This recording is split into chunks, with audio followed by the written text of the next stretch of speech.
All right, what's up, everybody? This is Connor Ferguson. I'm here with Caleb Slouha and the return, the epic return of our favorite co-host, Damon Helgevold.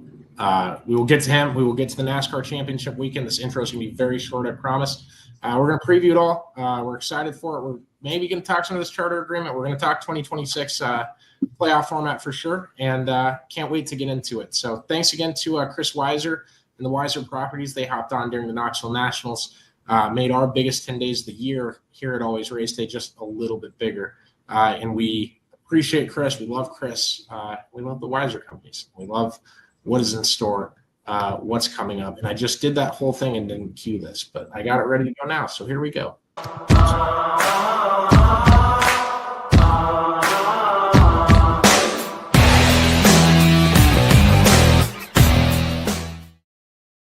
God, I love that gif of Chase. I just love it. Damon, how are you, buddy? I'm good, man. Okay, first question.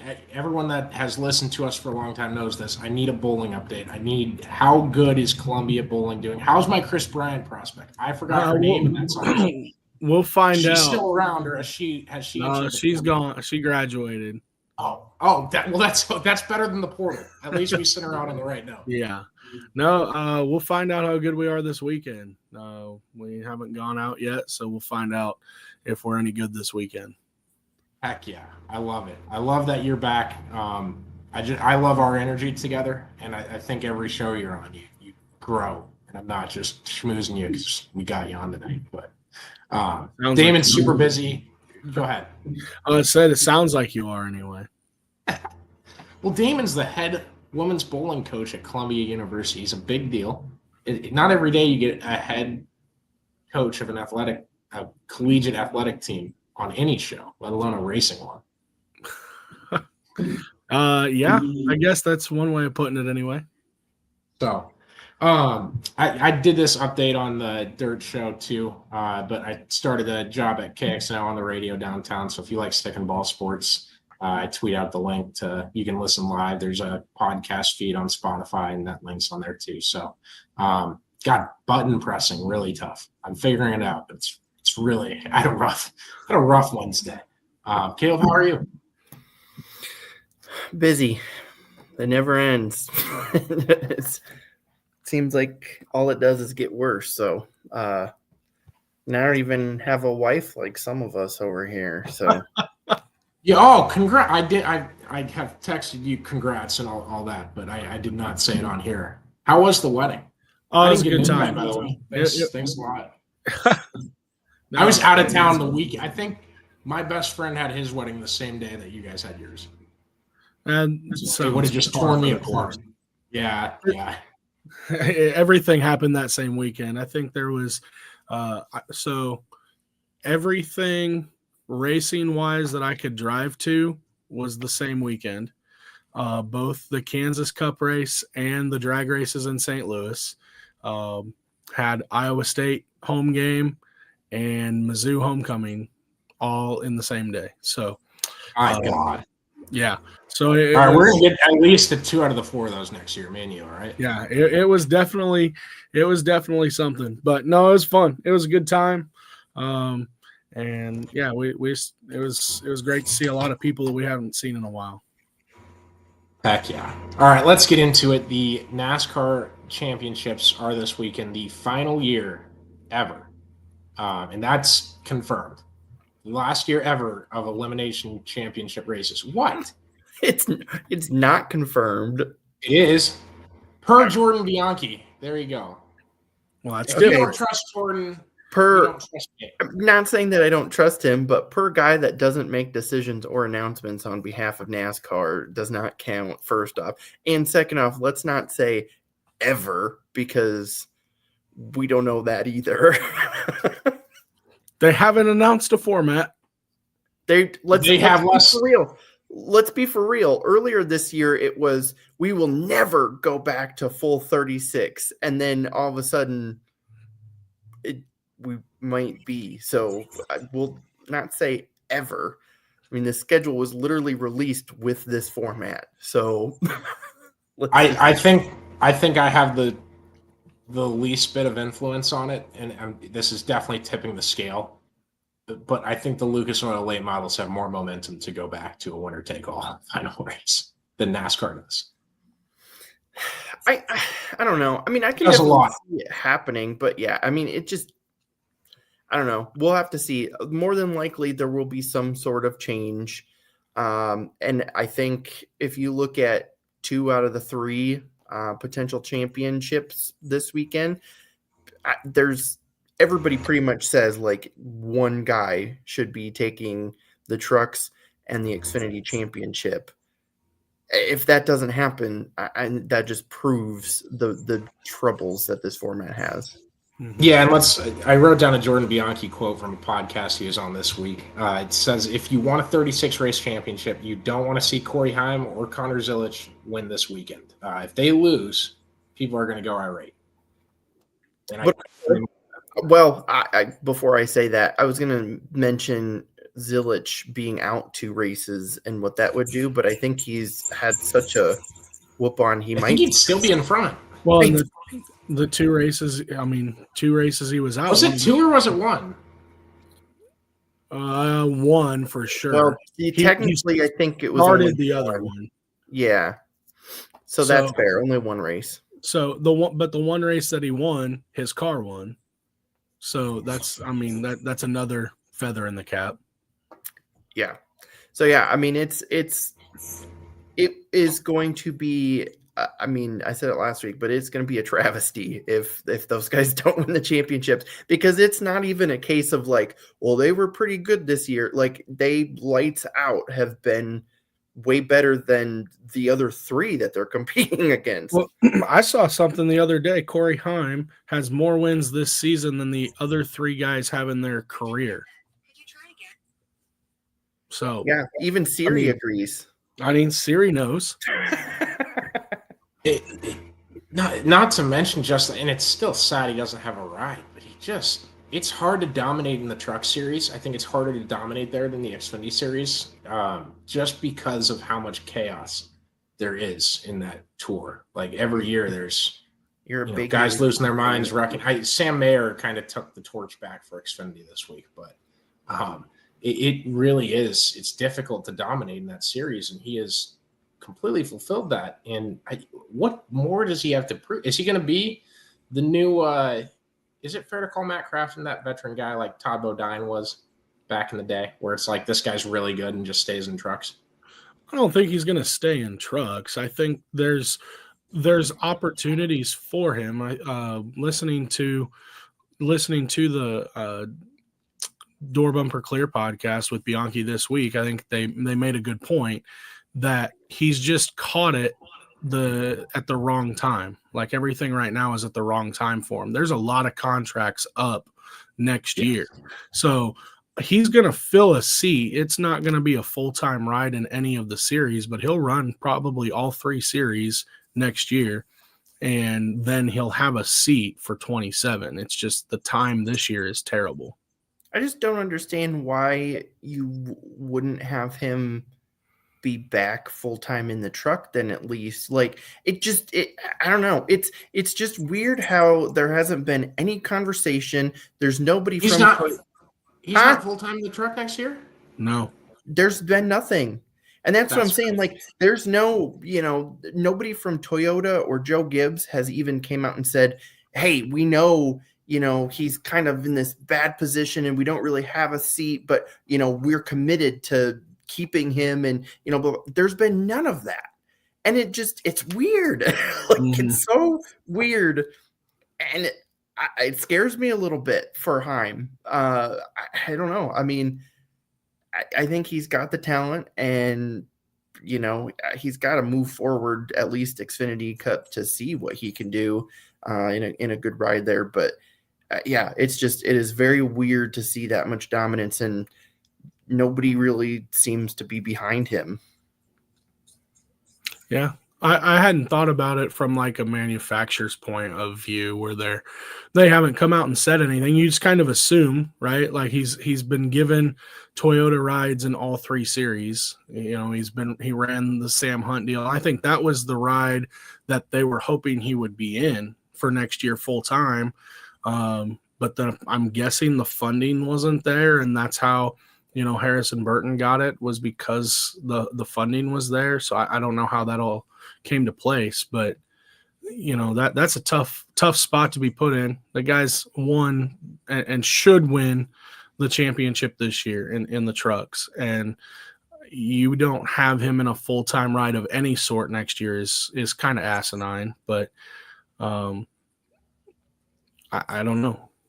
We mentioned it last week too, though, of, we've seen in the last couple decades.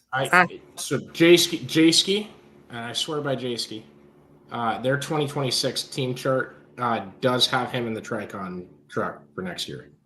I don't think it's a full-time ride. I don't know if it's full-time or not. Scott Zebedelli, the crew chief, but he is also listed on the Cup chart with 2311 in the 67 car as a partial. I don't think it's a full-time ride. Like everything that I've listened to or everything that I've read, it's saying that it's not a full-time ride. It should be, but it doesn't. You'd be stupid not to just make him full-time. I don't care who your other driver is, make him part-time. Yeah, and I know we're not in this for the money, but you'd think, he's at least a safe enough bet at this point to, he's not going to tear stuff. He's not a wild card. So that's how much more. And, I guess only the Cup Series came out for the charter stuff, but how much more valuable is a championship than a pay-for-play driver? Apparently, you got to think high. You got to think it's there. Yeah, but it's not that high. Otherwise, Riley Herbst wouldn't still have a ride. Yeah, you're right. God, every Asphalt podcast, we just crap on the driver. It's good to be back in mid-season form. It's awesome. Wait till I tell you about the message I got this week. I'll save that for after the show. Oh boy, was it Graham Rahal? No, it's just God, I don't want to say it. I'm going to reveal who it's about. All right. Potentially have him on the show sometime. That's all I will say. I don't think that was English, but what's that? I don't think that was English. We'll potentially have him on the show sometime. Oh, there we go. I didn't enunciate good enough. That's on me. The radio's supposed to make me better at talking. It's getting there. Gonna need more than a couple of days. Yeah, you're right. Absolutely correct. No, let's so we'll do the 2026 format, then we'll give our picks and all that and do the jazz. But so Bianchi says it's down to 3 options. It's all 36, it's a 10-race chase, or it's a round of 3 races, the second round being 4 races, and the final round being 3. I hate that. I think it's 3-3-4. Yeah, did I say it wrong? I did say it wrong. You're right. Yeah. It is 3-3-4. I like that slightly better, but still not great. If Talladega's in the final round, do you like that slightly better? That's a part of it. Not. Okay. Here, this is to see who can do the best out of 4 races, but just know 25% of them is just shaking up a snow globe. It's not, though. You got to be a good super speedway racer to be in the right spot at the right time. Oh, who knows what that is? What is the right spot at the right time? We being in the lead on the backstretch and not running out of fuel. What is the right time? We proved on this last one, even being at the front is not safe. So if you run out of fuel, yeah, it isn't. No, look at Allmendinger. Yeah, Allmendinger. Look at Byron. Look at. Where do you want to go? To my top 10 power rankings that I still have, and I still put Brad Keselowski as the last one in there in honor of you, Damon. Yeah, you should. He's good. Just because of you, and he wrecks people at super speedways. He may wreck the damn time, and I'm like, I should probably take him out. But the man wins at Talladega 6 times. Yeah, I mean, that's the problem. Is we with the package and the system and everything, we have made it to where you go to these plate races and you have to be aggressive to be successful. And then we look at people like Brad and Logano and stuff, and we're like, oh my God, you are so aggressive. Right. Yeah, like it's the being aggressive on lap 23. I think the other part that kills me in this, the super speedway racing used to, even like just when this car got introduced, that this has kind of gone away. Super speedway racing had a craft. Like there was a reason Dale Jr. won 5 times at Talladega and however many times at Daytona. There's a reason his dad won. There's a reason Tony Stewart has won 49 different events at Daytona. You know, there's a reason Brad Keselowski won 6 times at Talladega. They're good super speedway racers. There's just no craft now because it is no such thing as you can't be aggressive and make passes unless there's somebody's behind you to make it. And then the other thing that stood out to me, Jimmy Spencer came on Door Bumper Clear last week and said, "What do you think Dale Earnhardt would have said about riding around half throttle?" Like that's insane to think about. Yeah, I brought that up last week or 2 weeks, whenever Talladega happened, because I obviously saw that quote, and they got to do something about it. But we also came to the conclusion they really can't do anything about it. So going back to the point that we were making, super speedway racing should not be in the final round. No, all it is don't underfuel your car at Talladega, man. Like, come on, your last caution. Yeah, your last pit stop was under yellow. Don't underfuel your car. That should be an easy enough thing. Yeah, we spent way too much time on this last week. We've got too much to cover this week to keep going on that. Let's hop into it. You want to go trucks to Cup or the opposite way? Let's do trucks to Cup. Let's warm it up. So obviously Corey Heim dominated this season. I did not write down how many wins he had or anything like 11, that. I think. Lots, 11. And should have like 3-4 more that were like taken away. So you got him in the Final Four. You also have the defending champion in Ty Majeski. Also the booming personality and exorbitant human being in Tyler Ankrum.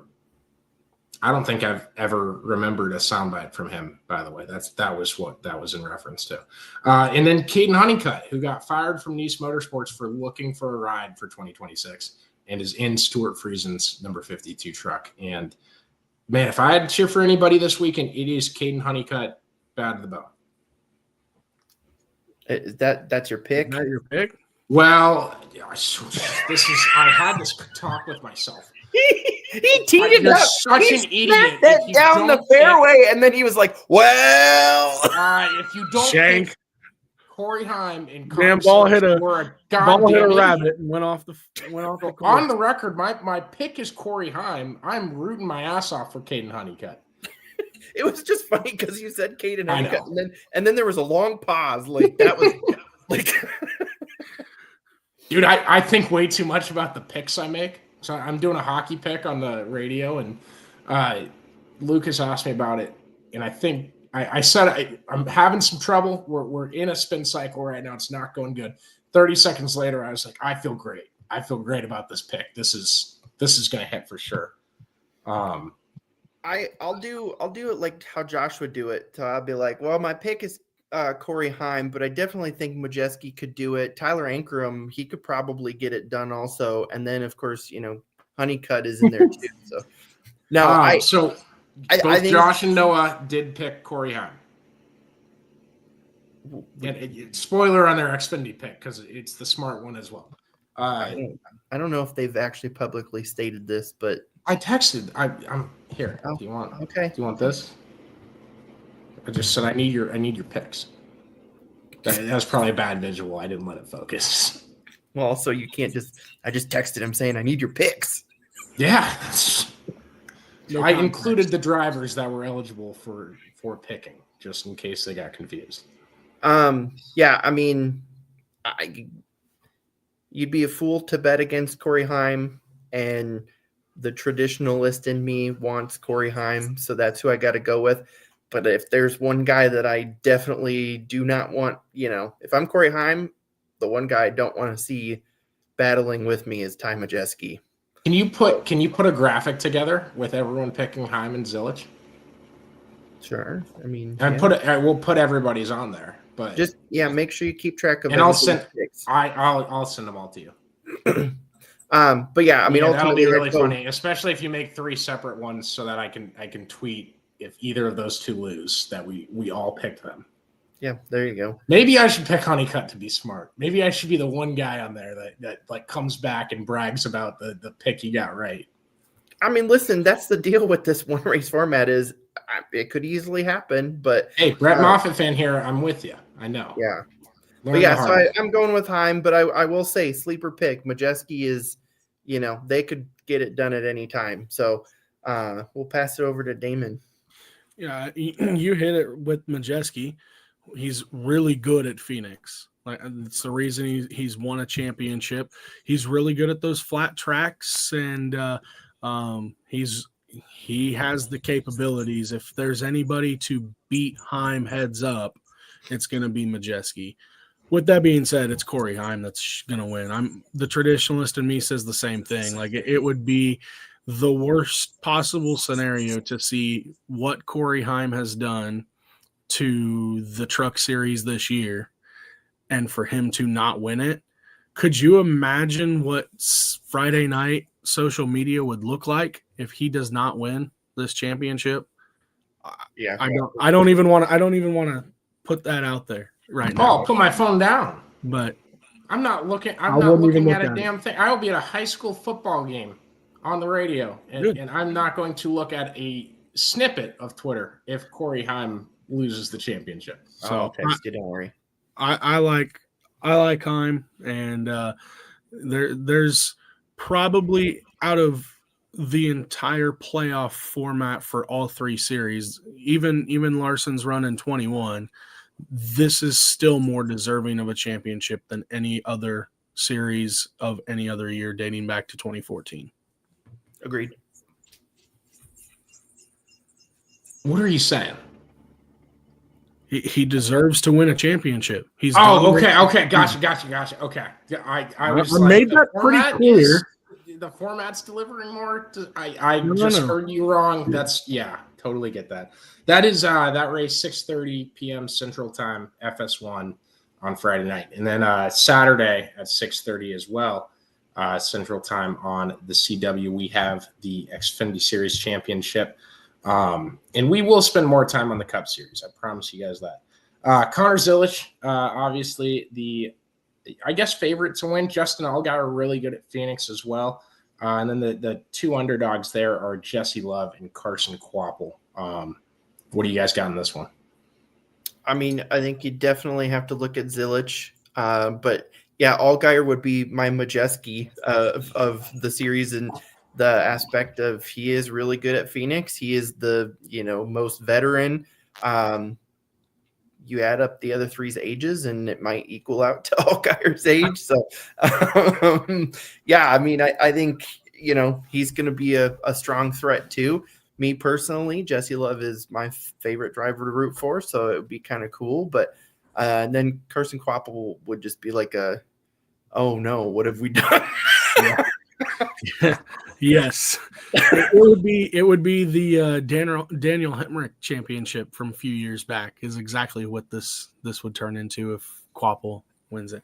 I have a hard time in this one a little bit more. So like Zilich is obvious the outright pick, right?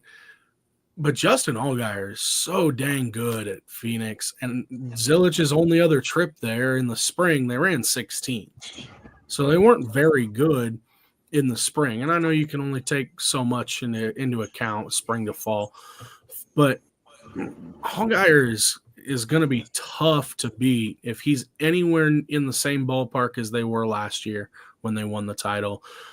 I'm going to take Zilich, but man, that Allgaier is going to be hot on the heels.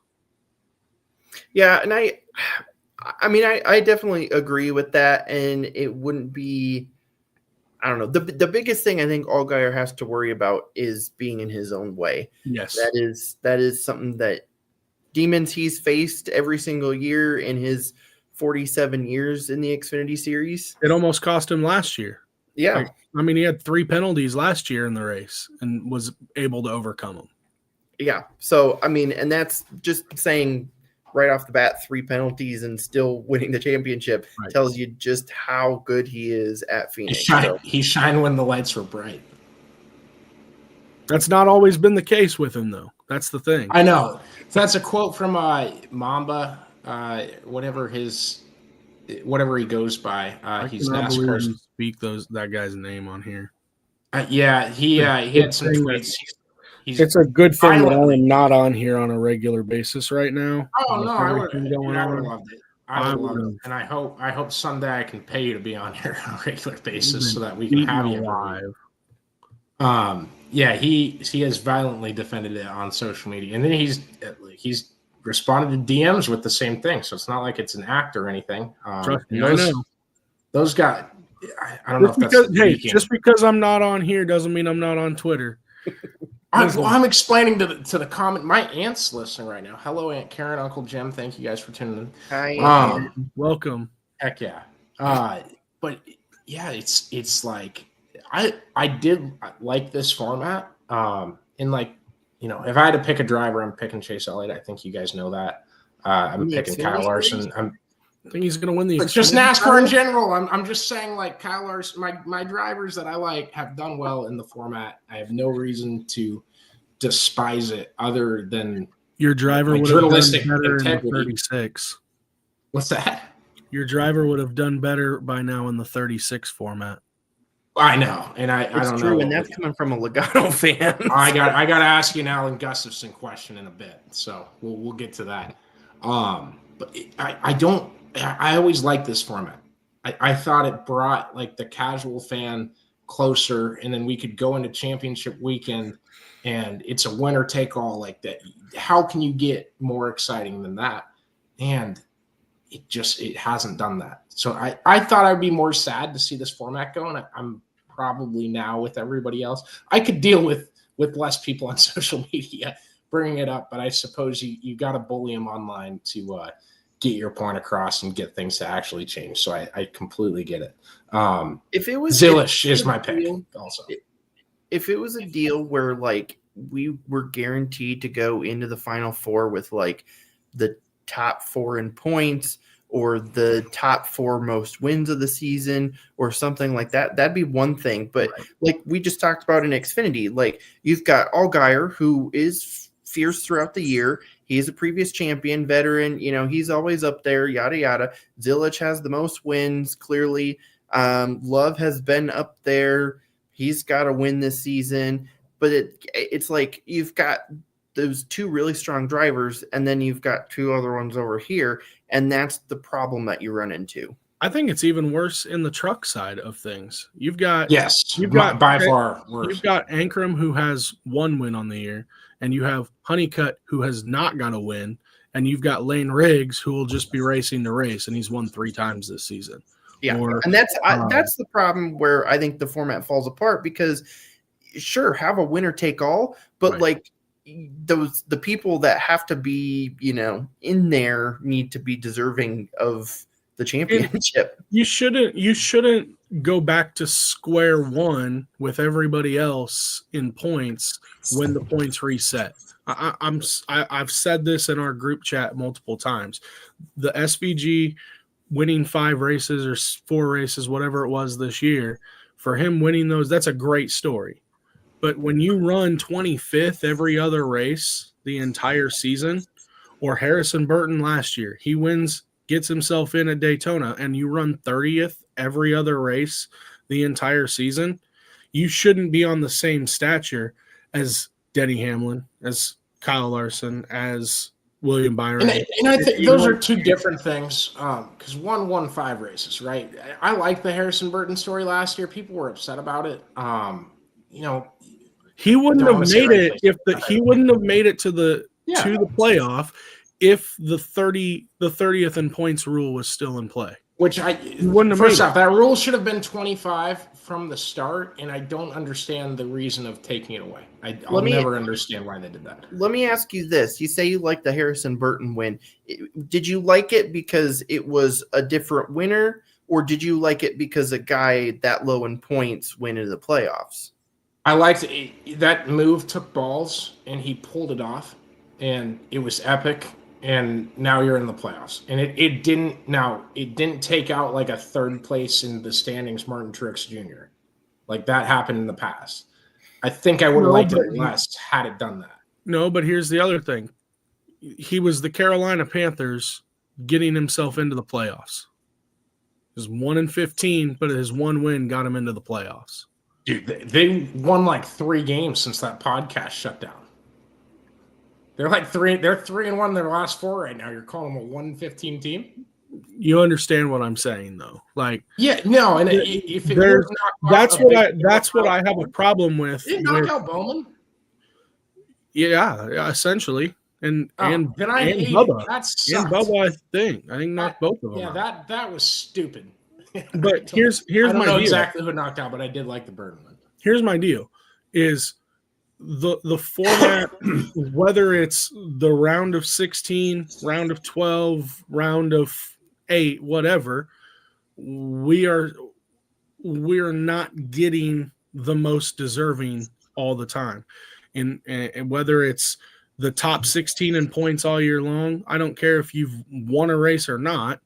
If you're the top 16 in points, you did something for the first 26 races. You need to be rewarded for that. And for a Bubba Wallace, an Alex Bowman, a Chris Buescher, a Ryan Preece to miss out on the playoffs because somebody backdoored their way into a win is just as infuriating as when Kevin Harvick won 10 times in a season and didn't make it to the championship race. Yeah, I'm with you there. You guys remember when Kevin Harvick saw Chase Elliott in his mirror and just ran the wall at the Roval? That was so funny, man. All right, Cup picks. Cup picks. Let's do it. Cup race, championship race, the last winner take all Cup Series championship. That won't be a natural points or whatever Caleb wants me to say here to divvy that out and specify. Denny Hamlin, I have down as the favorite. My number 2 seed is Kyle Larson. My number 3 is William Byron, and Chase Briscoe is my number 4. I'm going to bump Chase Briscoe above William Byron because he did an interview with us during the Knoxville Nationals. Well, there you go, folks. So you're taking Denny Hamlin. It's not unbiased. I'm just giving you the seeds, which I openly expressed. You gave the seeds, and then you said, but we like this one more. So I literally just said, like, this is me putting myself in it. I explained that. All right, so who's your pick? Oh, it sounds like you said Denny Hamlin was his pick. No, my pick's Kyle Larson. Interesting. Well, that changes your seed. No. I think Hamlin's the favorite in this one. It's vibes. He's been trying for years to get it. He's got another chance here. It would only make sense the last time they do this damn format that Denny Hamlin walks out at the end while he's suing NASCAR with the flag. And he'd better bring out that, like, I just beat your favorite driver. That needs to be back. I'm so tired of his parents telling him to watch his mouth. No, because every time I listen to his show, they bleep things. This is why we cuss on here and we just let it go. The bleep is louder than the audio, and it erupts my eardrums. It's terrible. It has made me stop listening to the show unless I need to for work. Sorry, Caleb, I cut you off. No, you're good. If Denny Hamlin wins, I need him to bring out a flag that says I beat the patriarchy. Oh God, I can't even imagine like how NASCAR feels internally about that. But do you think there's going to be some cheesy officiating? Do you think that at all? Can you imagine Jim France handing the trophy over? I don't know. I can imagine Denny's face, and that would be like, my dad hates Denny Hamlin. I feel like he would like watching that still. He's got to be the favorite. I think he is my pick. I think he's overall had the best year this year. And obviously you can, take stats and, if you break it down, so and so. How many regular season, I did my own standings graphics on Twitter. Can I reference to you? Because there's like 3 accounts going around with different playoff scenarios. Yeah. I mean, that's the thing is, you can go, well, this guy has more wins. Well, this guy has, Denny had 6 wins. I don't think anyone else had 5. So, yeah, I mean, he's got the most wins. I think the one thing I've said that's a little bit different, because the question was proposed like, okay, in this format, if Hamlin wins, does it seem kind of meaningless? And I don't think stupid. But it's true though, because I mean, that's what we've said about Logano's, right? Like, and that's Logano's. You're stupid. Denny Hamlin's not going on a podcast making people really well. He still is. Never mind. Logano consistently when he opens. I think that's the main reason people. And somehow, even if you agree with him, you're like, this guy sucks. My thing is, it's not a case where he's crapped the bed most of the year and then turned it on in the last 10 races, or just kind of did okay until the last couple rounds. It's not a case of that. He's been, he's got the most wins. He's been consistent the whole year. I think, he is deserving of it. And I think I would really like to see him get one before he retires. And who knows if that doesn't happen again, but his biggest challenge this week is going to be keeping the damn car together. That's been the case the last like 3 weeks or 4 weeks, whatever it's been, right? I think it's been in the last 4 weeks. What is it? 3 issues and then a win. I think it's 4 issues because he had a starter issue and the engine blew up last week. Yeah. And Chase, I was going to say that that's not something to look at because you brought up the point last week. Damon, Caleb says that if you win at Las Vegas, you get to triple check all the nuts and bolts on the car when you're building it. You do. Do you think that's an advantage? On more often, man. I feel like if you're building a NASCAR stock car for the NASCAR Cup Series, you're triple checking everything anyways. Well, you think so, but then Rick Ware's lost 9 tires this year, so explain that one to me. I feel like he's in it for the money. Clearly, based on today's announcement, clearly. Yeah. So I feel like that's not the team to ask for my judgment on. I'm just saying. Used to call them a legitimate safety issue because of how slow they were at Daytona. It was point. A concern. The car falls apart. Hey, they're out winning. They're out winning championships in other racing divisions. So they are. They're good in NHRA. We're gonna do an NHRA update. Don't let me forget. They home my boy Clay Millican in Top Fuel Racing. So I'll give them that. No, but I was going to bring that up. And Chase Briscoe his car fell apart, and he was out of the race last week. I'm with Caleb on this though. Here's the deal. Well, I'm also kind of siding and leaning with Caleb, but you're presenting it as if I'm totally against both of you. You were the one who brought it up. That's why I'm glad. But when you win Vegas, that car that you take to Phoenix will not leave your shop until today when it goes in the truck, in the hauler, and on down the road. That's when that car has last left the shop. So it's going to be triple checked. It's going to be checked over by literally everybody except for maybe the secretary.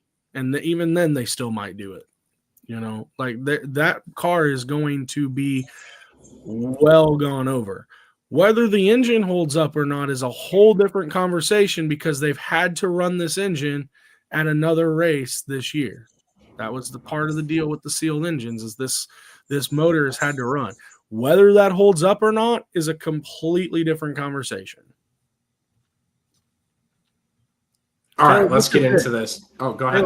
Caleb, what's your pick? My pick is Hamlin. I definitely think, Hamlin's got to go with it. Like I said, he's just got to keep the car together. And, I mean, if I was going to do, since I've done trucks and Xfinity, kind of my secondary pick.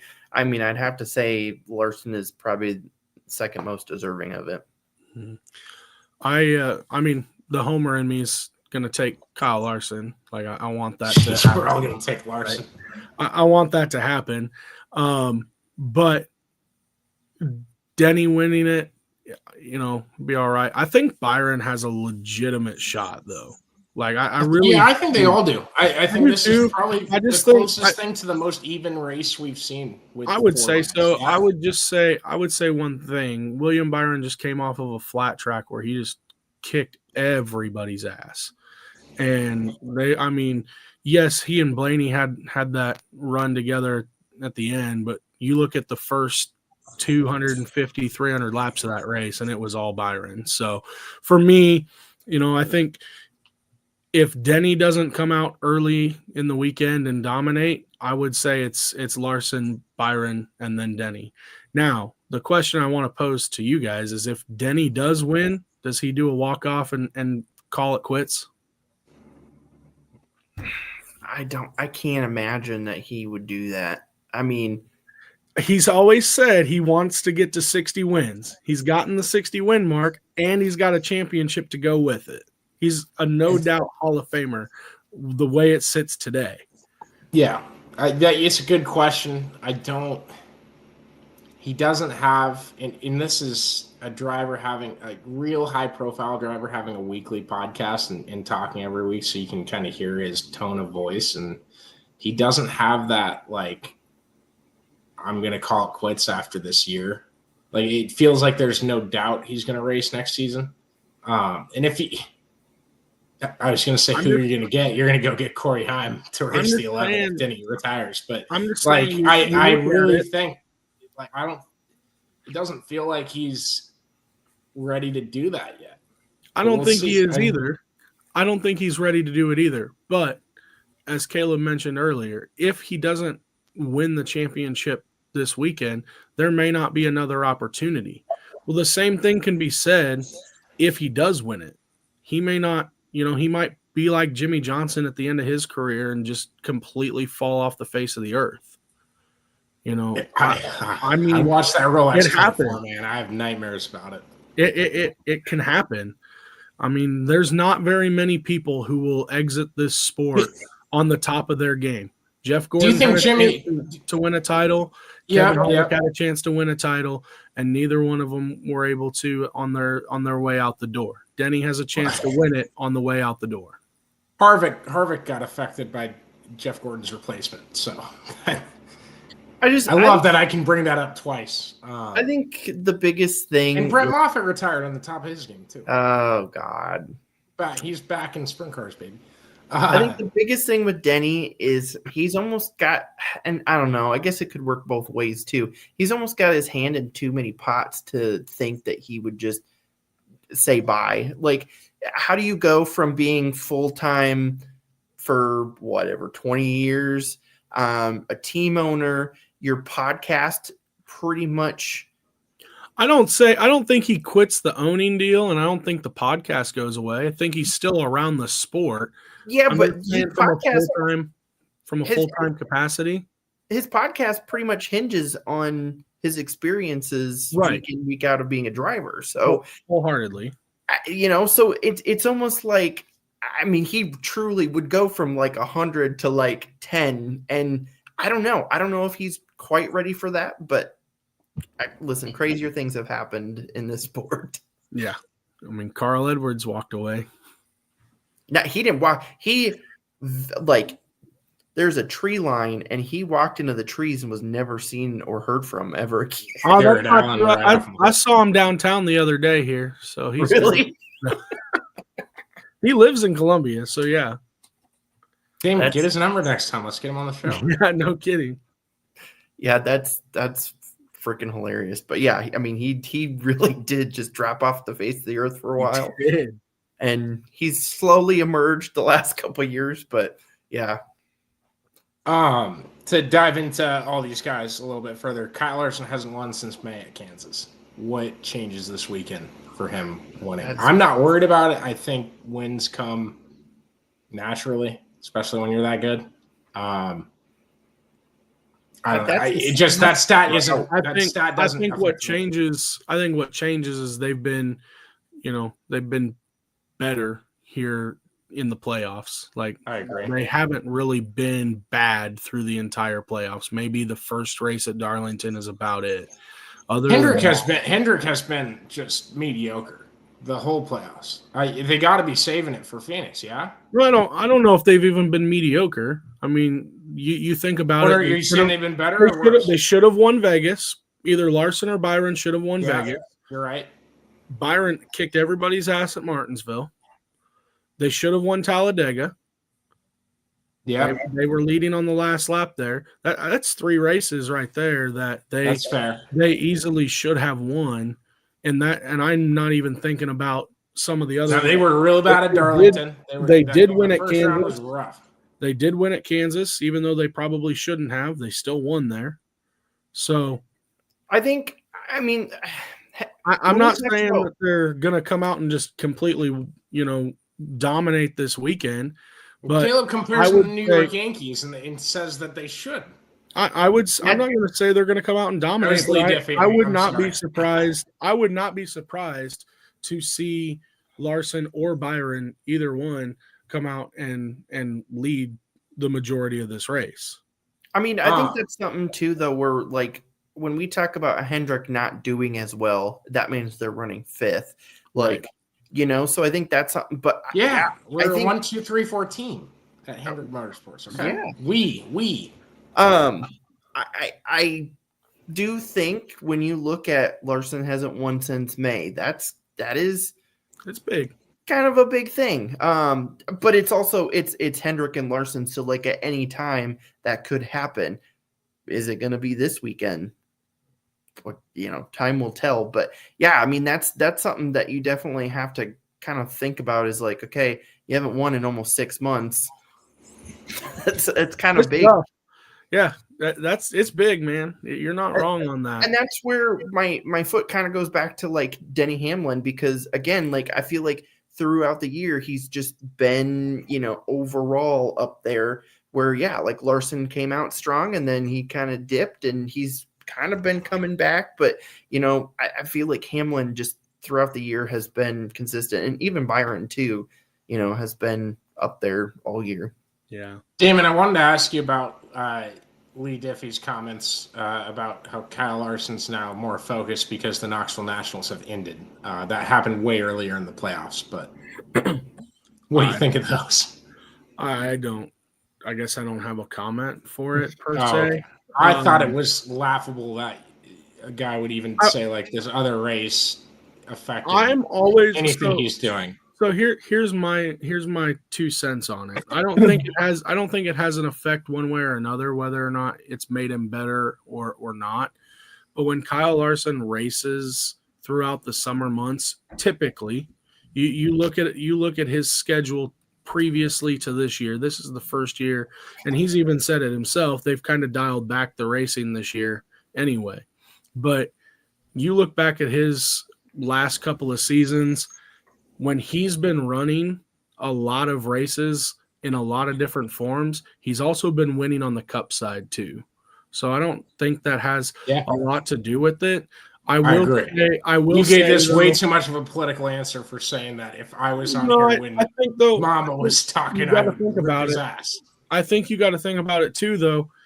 All of his racing hasn't been where we expect it to be. Like he won a sprint car race here or there throughout the summer, but it's a little down back. You're right. He did not go and dominate every race that he ran throughout the entire season, whether it was in the sprint car, a midget, or in the Cup car. Like he didn't do that throughout the summer. So I'm going to get him for an interview over the offseason. Will you say that to his face?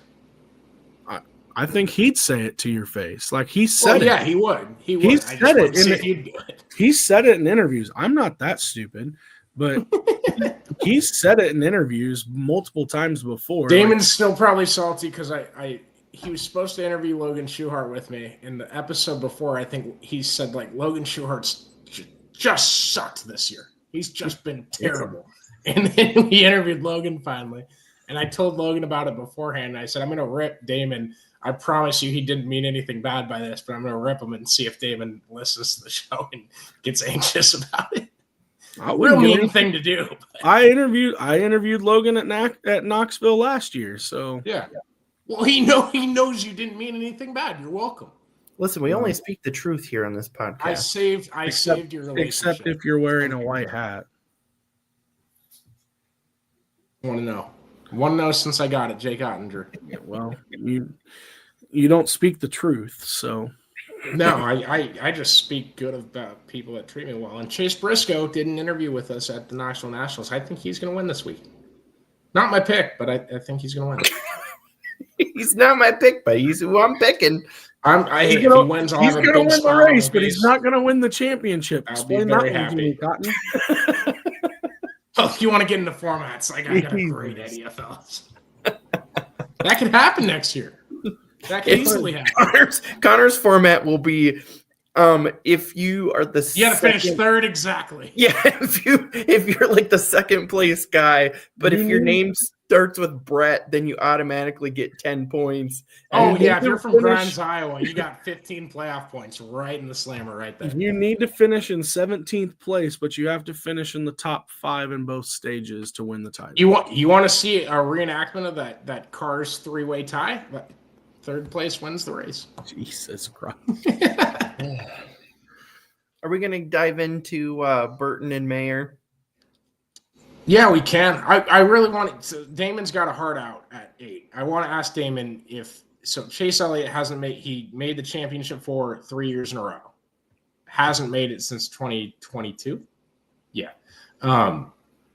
Is it time to make a move on from Alan Gustafson? I've had this convo with a couple of my NASCAR friends this week. Yeah, but I'm ready. I think it's time. Go ahead, Caleb.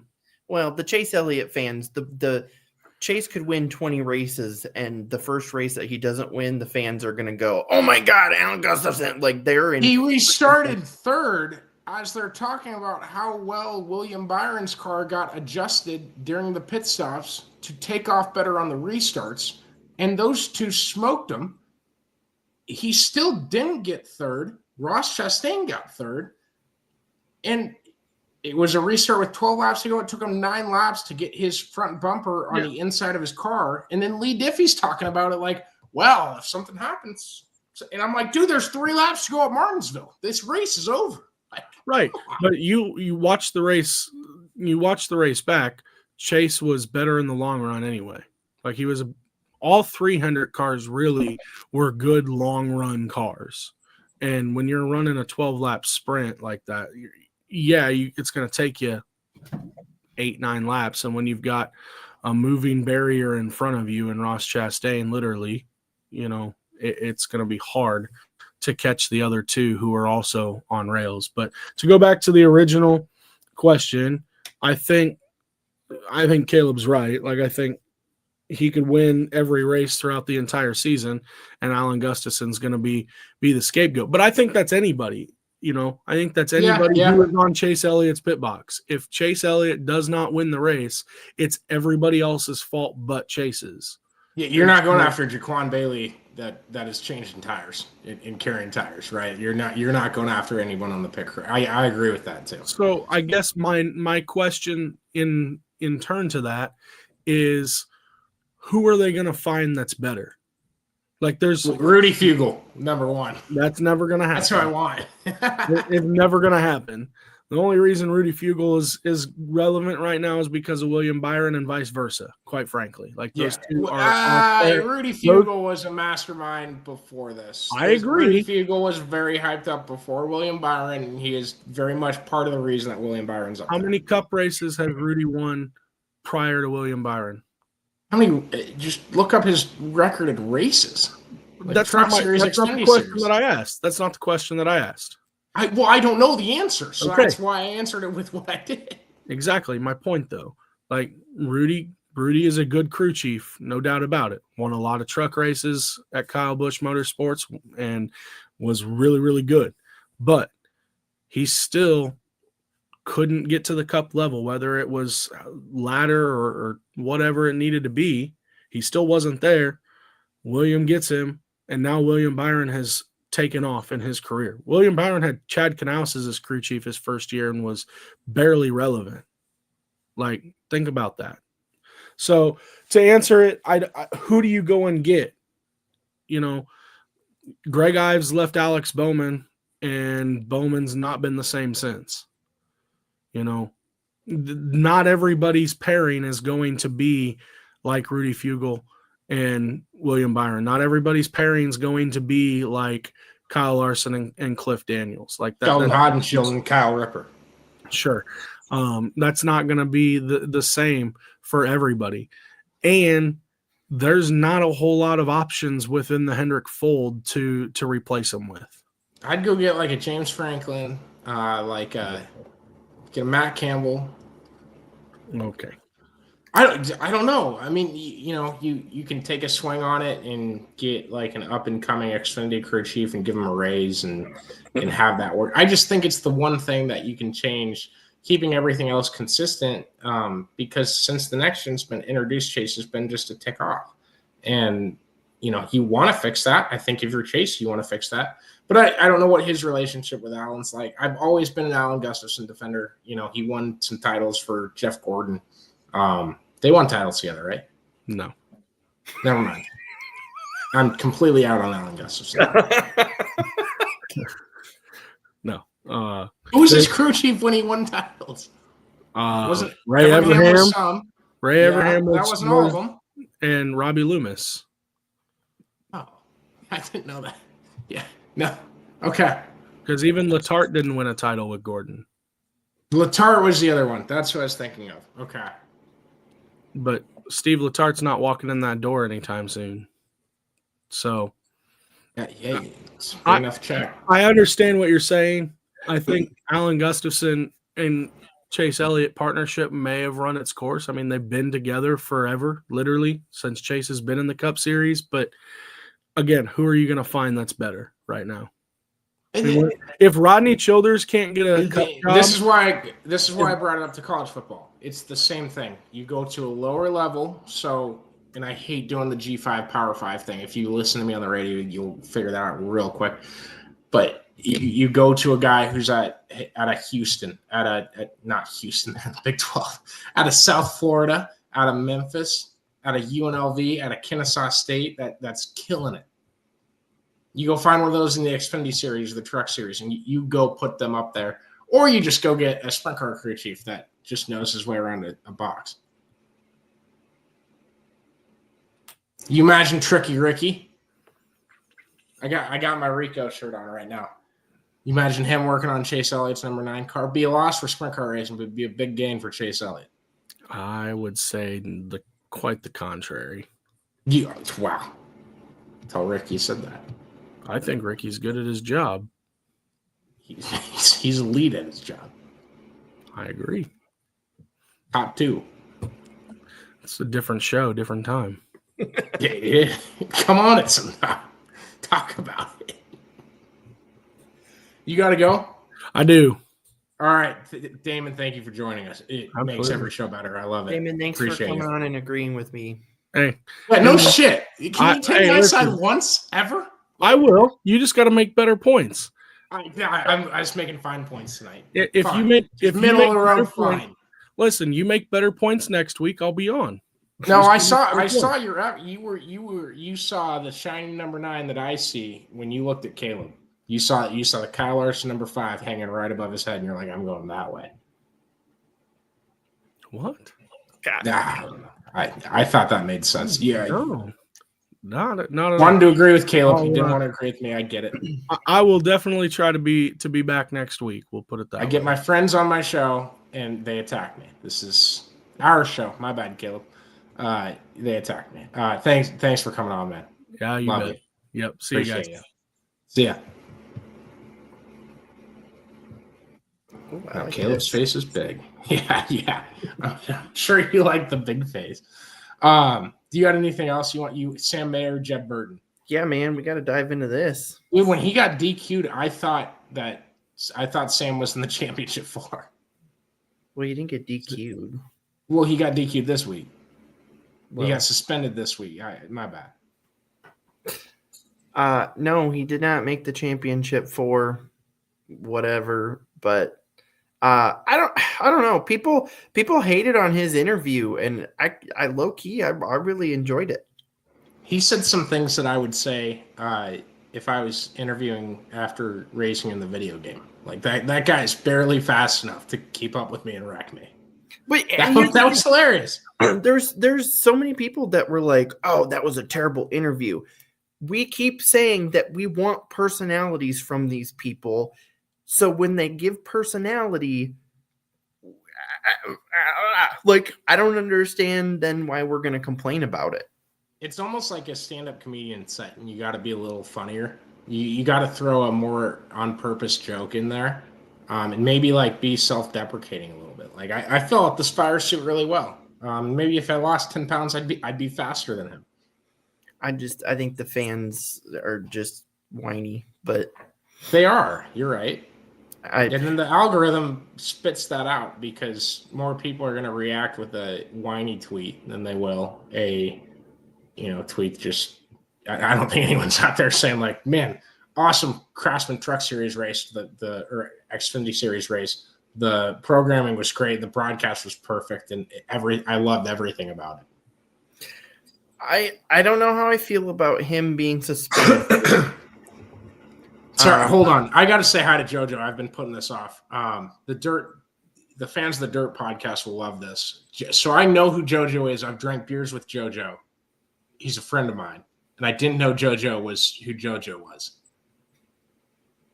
So I don't know if he wants his name. He probably doesn't care, honestly. It's too late now.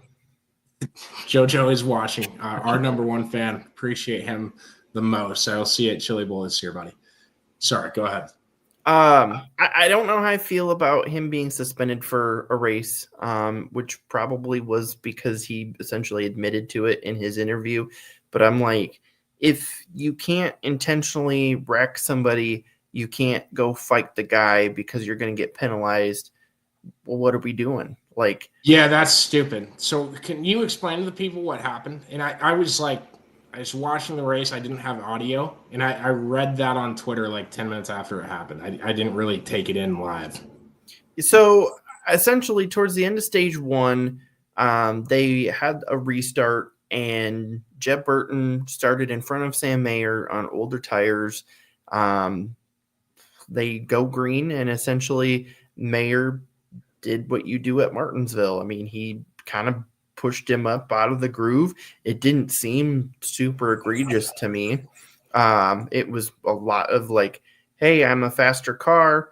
I'm on fresher tires. Like, we got to go. And so Jeb fell back to like 20th at that point, and he was just enraged. Yeah, and I saw that live. I saw that when it happened for sure. Yeah, so he was just enraged on the radio. So then they get towards the end of the race, and Mayer and Burton are racing hard again. And there's a couple times where Burton doors Mayer, and, he's definitely racing him rough, which, okay, that's your prerogative. And then going into 3 on the final lap, Burton ships Mayer up the track, and I don't even know how many positions he loses. It wasn't like anything crazy, but he ships Mayer up the track. They come across the start-finish line, and then going down into turn 1 after the race, Mayer hooks Burton and wrecks him, basically.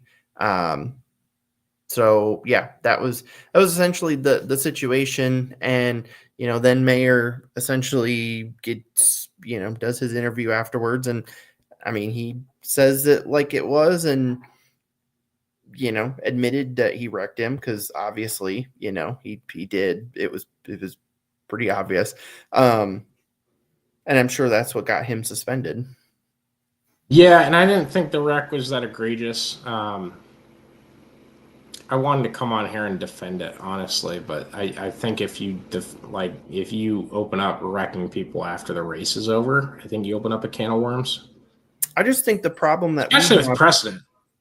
Well, like I'm fine with that. I understand that, but I think the problem that we have now is like obviously not to this extent, but NASCAR has almost been like hockey in the sense where it's been like if you are disrespected, you deal with it. And we're now at a point where you can't go fight the guy because you're going to get penalized. You can't. That's what I was asking you to explain. You actually explained all the parts that, which was still important to explain, but all the parts I didn't want. I wanted. So they have a rule now that only playoff drivers can go behind this yellow line or some bullshit. Oh, I don't know anything about that. It was like only playoff drivers are allowed to go up here on pit road to get interviewed by TV or something.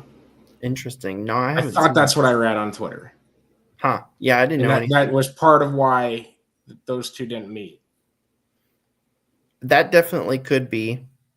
But, and I mean, those two need to meet at some point. I can't control where the pit crews go.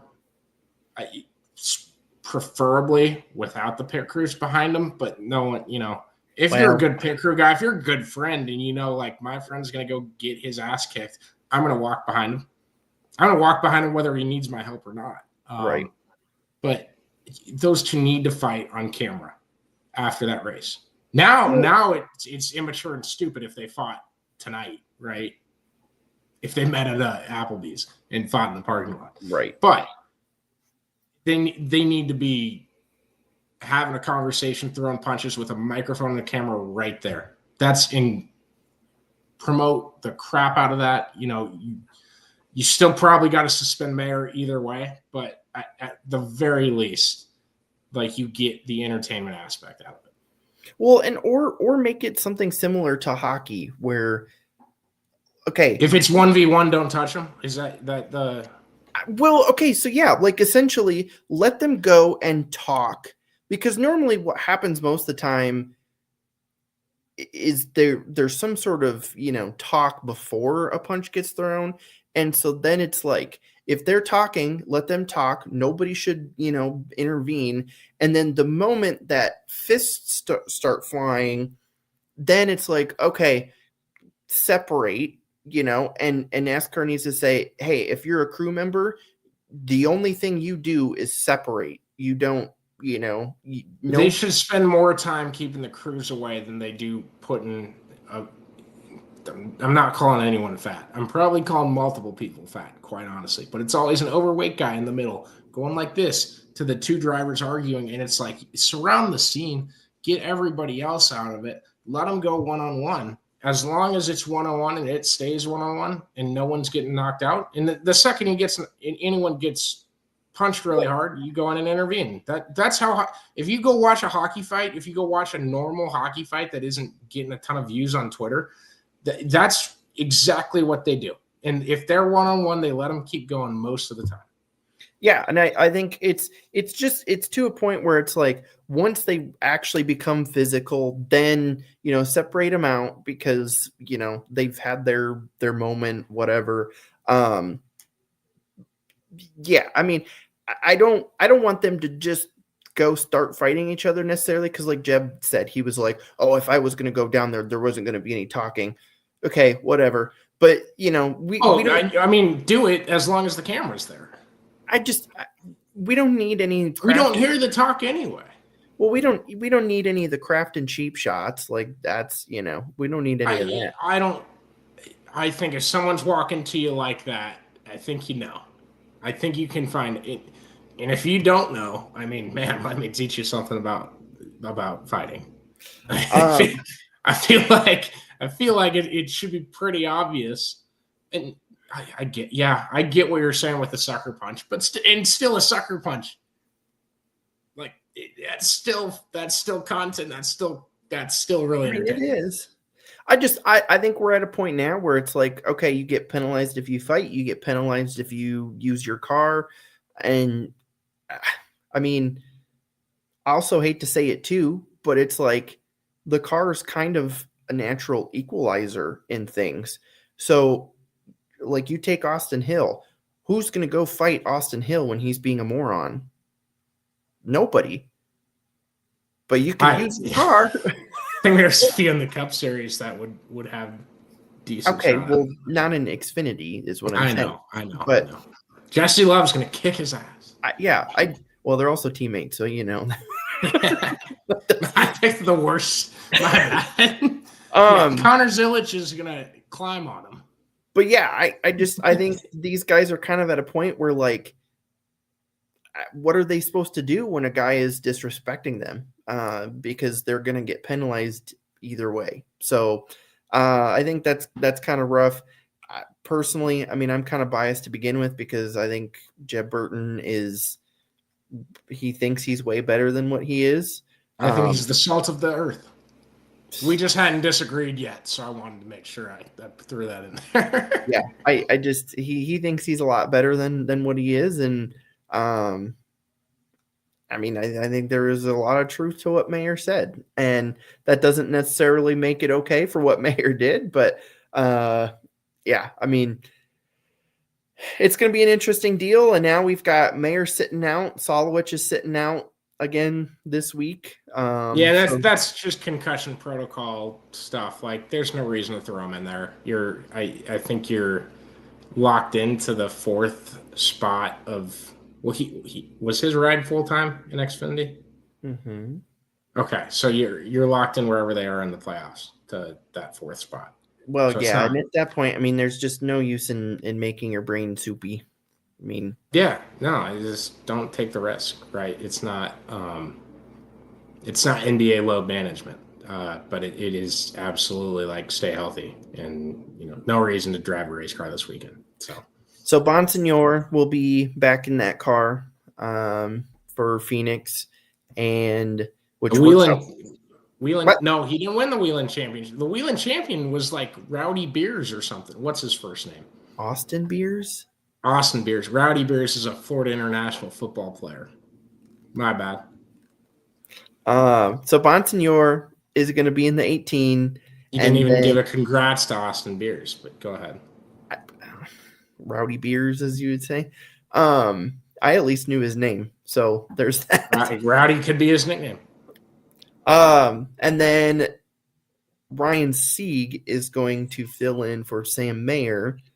Kyle Sieg is going to fill in for Ryan Sieg, and the Kyle Sieg car is still to be announced, I believe. Gotcha. The Kyle Sieg car in the NASCAR video game is a fucking nuisance. Oh, Jesus. His AI is such a dick. It's terrible. I've won 3 Xfinity races. I'm dragging out my Xfinity career. I'll be at my Cup career by Thanksgiving. I'm in my second year of ARCA.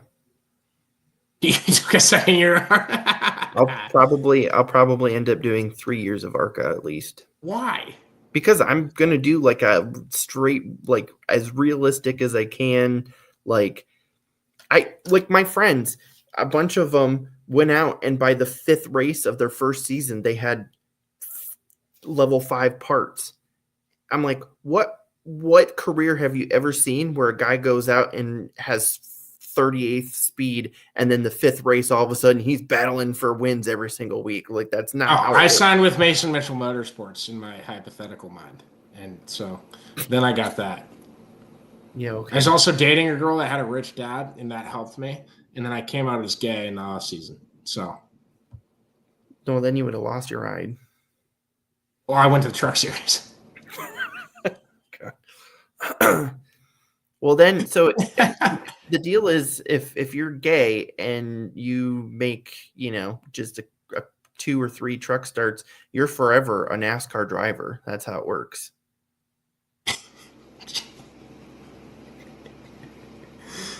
I know who that's referencing.